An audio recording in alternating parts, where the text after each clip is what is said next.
Hello, mathematicians. Welcome to math class with me, Miss Taylor. Nice to see you. Thanks for coming. I'm glad you're here. All right. Let's see. Are we ready for math? Do we have our fact practice packet? Got mine. Textbook. Check. Workbook. There's no workbook. Paper, pencil, whiteboard. Yep. Oh, there's mine. Yep. Alrighty. So for our fact practice packet for today, we are looking at page 7. So yesterday we had a quiz and we did page 6. So now we are on page 7 in our fact practice packet. And today is November 13th. And I thought, I haven't timed myself in a while. And I thought maybe today I'm going to try to time myself and see how long this takes me. So if you want to do it with me, you could pause the video. Make sure you're all ready and then we can start together. All right, I've got my little timer here and I want to see, because this is all adding and I'm getting pretty good with my adding, getting pretty quick anyway. And so maybe you want to do this with me. All right, so we have some, we're adding 2-digit numbers. Some of them have renaming. So it's probably going to take us a little bit longer than when we were just adding 1-digit numbers, right? Okay, so if you want to do it with me, go ahead and I gotta scoot this over so I can write and start.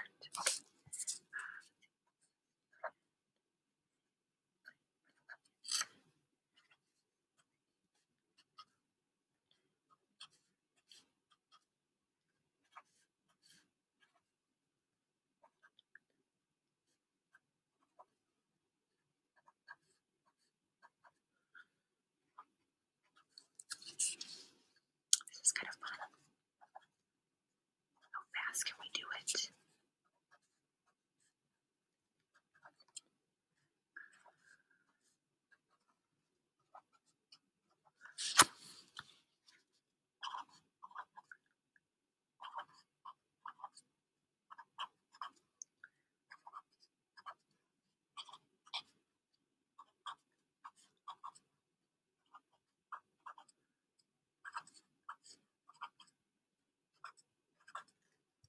Whew.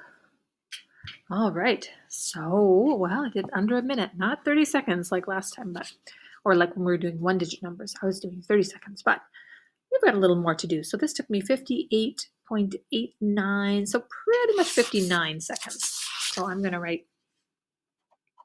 59 seconds, and if you are still finishing up yours, you can just pause the video, go ahead and finish, and then we'll meet back here. And then what we're going to do, it's really good for our brains to check our answers right away. So I'm going to go ahead and check my answers for this one. Yep. And then I've got 116, 114, 60, 139, 114. Yep. 75, 86. 62, 104, 116. Yep. And I was going pretty quickly, so I might have some mistakes here. 56, 136. Okay, that looks okay. Yep. And then the bottom.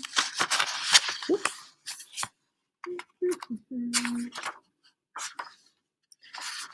All right, so checked my answers, and I think the next time we do our fact practice packet, oh, it's subtraction.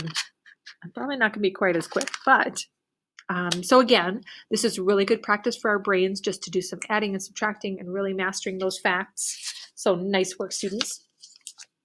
What we're going to work on today is just a little bit more review. I know you've been saying, oh, Miss Taylor, we've been doing all kinds of review. Well, reviewing is really prudent for us to do before kind of moving on, because this adding and subtracting with renaming or regrouping is a really important skill. It is a skill that you will use your whole life. I know as an adult, I use it when I'm going to the grocery store or when I'm thinking about my money that I have in a savings account or a checking account. I have to do some renaming and subtracting and adding. So this is a really useful skill. So that's why we're spending a lot of time on it. It is a skill that you will use not just for school, but for life, right? Non scholae sed vitae discamus. We learn not for school, but for life. Thank you. Thank you. Oh, you're too kind. Thank you. All right, so we are going to do a little bit of practice on Review 2. It is on pages 57 and 58. So, like usual, we have a lot of practice up here at the top. If you want to do all of this practice at the top, you definitely can. But if you don't want to do all of that, that's also okay. A lot of times what Miss Taylor does, what I do is I kind of do the bottom one. I'll do like number 5, and then I'll kind of move on. But if you notice you're making some mistakes when you're doing some of these, you might want to spend a little bit more time practicing. That would be really prudent. Otherwise, when we look at number 6, we're going to reviewing writing the numbers. So it says write the numbers. Oh, so they have them in word form. We are going to write them in digits. Digits are just another name for numbers. So let's see, we have 606. Oh, okay. So 606 would be 606, right? 606. 855. 855. And you'll notice they put a little hyphen between the tens and the ones. So anytime we have a one here, we want to put a little hyphen. Now with this one, we didn't need it because there were not any tens. But this one, we put that little hyphen there. 440. 440. So this one also doesn't need a hyphen because we don't have any ones in the ones place. All right, for number 7, we are going to write the numbers in words. Ooh, so this one would be a good one if you still have your paper that has the writing or the spelling for our number words. That would be really helpful for you to have. I know I mentioned that when we are usually in class, I have students glue it on the inside cover of their workbook. Well, Miss Taylor doesn't have hers, but anywho, if you don't have your paper, try your best. But, so this one, number 7A, 250. So we're going to write it in words. 2 looks like two. 250. All right, and there we go. That is that number in words. What about this one? 700. 44.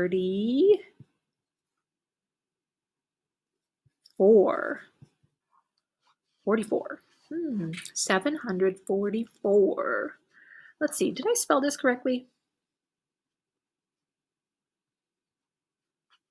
I did, didn't I? The strange thing about this number 40 is it doesn't have a U, but the word for has a U, F-O-U-R. So this word is a little bit of a strange one. All the other 4 number words like 14 and 4 and 400, they all have this U here. But for some reason, English is a strange language, isn't it? There's so many exceptions. So this is actually spelled correctly, but I did forget one thing. Did you notice what I forgot? Yes, I forgot the hyphen. So we want to put that little hyphen between the tens and the ones. 744. All right. Let's try one of these. I'm going to skip down here to number 9. And let's do part D as an example. And I will write it up here so we can see it a little bit bigger.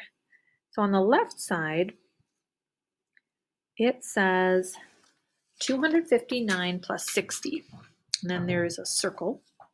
And then on the right side, it says 249 plus 70. All right. So when you have a problem like this, where you have part of an equation, this is actually called an expression on one side because it has a plus sign, and an expression on the other that has a plus sign.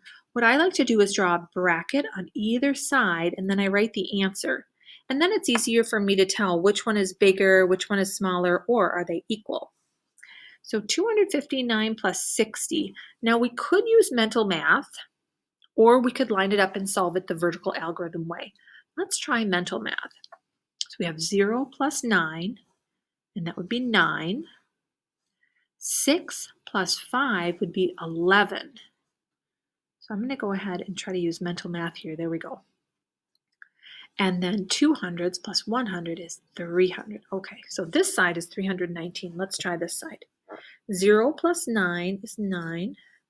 7 plus 4, 7 tens plus 4 tens is 11 tens. And then 200s plus 100 is 300. Oh, look at that. These two numbers are the same. So what I do in the middle here, I put my equal sign. All right, so that is kind of how you do that.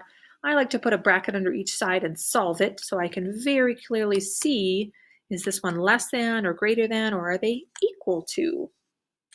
All right, so second graders, I'm going to let you continue working and practicing, doing a little bit more review. We're going to work on pages 57 and 58. Number 58 has some interesting word problems. You do not need to do all of the steps as you're practicing, but you should be thinking about, should I add or subtract? And how do you know? Are you going to add or subtract to get the answer, and how do you know? So again, maybe if you wanted to do all the steps, you could pick one or two of these. Otherwise, really keep thinking about, are we going to add or subtract, and how do we know? All right. And then our homework for today is pages 69 to 71. All right, so here's 69 and 70 and 71. Okay, so 3 pages for today, but this second page, page 70, it shouldn't take you too long. I did want to mention how you do this because this is kind of a newer thing for us. It says to write the missing numbers. So it's sort of like if we start here with 100. And if we think about 100 minus 42, now we could use mental math to figure this out. Or we could use the vertical algorithm. Let's see, 100 minus 42. Well, we're going to have to do some renaming, aren't we? Because we can't do 0 minus 2. I go next door, there's nothing there. So this becomes a 0. This becomes a 10. But I still can't do 0 minus 2. So I'm going to have to rename it again. All right, 10 minus 2 is 8. 9 minus 4 is 5. 58. Well, let's check. 8 plus 2 makes 10, and 5 plus 4 makes 9. Yeah. 58 plus 42. I'm just going to check my work one more time here. 8, that's 10. And then, yeah, there we go. So our answer here, 100 minus 42, is 58. And so what we do is we put a 58 here. 58. And then we go 58 plus 30. Now this one I think we could probably use mental math because we have 8 plus 0 is 8 in the ones place. And then 3 tens plus 5 tens is 8. So our answer is 88. Now 88 minus 18. Oh, look at that. They already have the answer for us. Is that 70? Oops. Yeah. So, oops. Computer's being funny. There we go. So 88 minus 18 is 70. Let's see. 70 plus 29. Well, 0 plus 9 is 9. And 7 plus 2 is 9. Let's see. 99 minus 40. Let's see. 9 minus 0 is 9. 9 tenths minus 5 tenths is 4. And let's see, is 59 plus 41 100? Well, let's see, 9 plus 1 is 10. Yep, then we can rename that. 5 plus 4 plus that 1 that we renamed is 10, so that makes 100. Yeah, so it's kind of just like a cycle of adding and subtracting. That is how you do that page. And then on page 71, we have a few word problems about some people who went to a resort. Ooh, a resort is kind of like a vacation place. So you're going to finish up page 71 and take a picture of it for me. We don't have too much space here to do unit bars and number bonds, so I'm going to leave that as optional for today. But make sure you show your work and don't forget about your renaming. All right. And also have a wonderful weekend, second graders. I will see you again soon.